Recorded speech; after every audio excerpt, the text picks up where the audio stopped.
Ona thengia bururi wa China kwiranira kuibiria makorobia ma Kenya thoko-ini ya bururi wao, undu uyu waya guthinikana angikorwo arimi ni mekuremwo kuhingia mawatho maria mendikithitio hari gukinyaniria thuguri ino. Mamwe ma mawatho maria maheanitwo ni uhuthiri wa mashini cia mwanya cia kunura makorobia hamwe na kumomithia, undu uria waya kurituhira arimi na njira nene, kuona ti othe mari na uhoti wa kugura mashini ici. Niguo kuthirwo ni murigo uyu, arimi ni moritio meyandikithie thiini wa thothaiti cia ukuria wa makorobia iria ikumateithiriria hari gukinyaniria mawatho maria maheanitwo ni bururi wa China.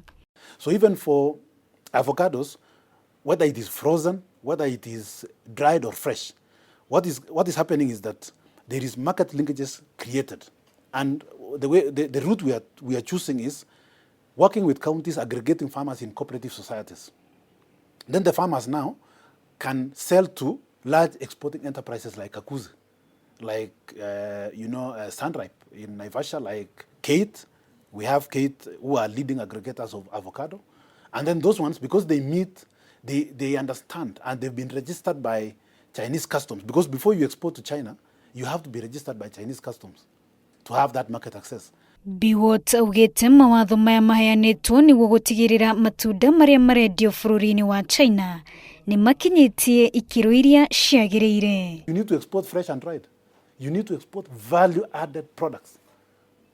That is the target of every country, and I think that is what the country is currently aiming at. Value addition and manufacturing. So that you add and value add. Let me tell you, as I said, that is the way the country can actually achieve higher income faster when you sell value-added products or manufactured products. Mweke uyu wa thoko ya makorobia wonekete thutha wa thirikari cia Kenya na China gwikiranira kirore ngirimiti-ini ya wonjoria thutha wa ataramu kuma China guthurima na kwitukia makorobia maria marimagwo Kenya. Kuuga kuria Kenya mahinguriirwo mirango ya thoko ni mabururi ma America na Mauritius. Wajirumeta Inoro TV.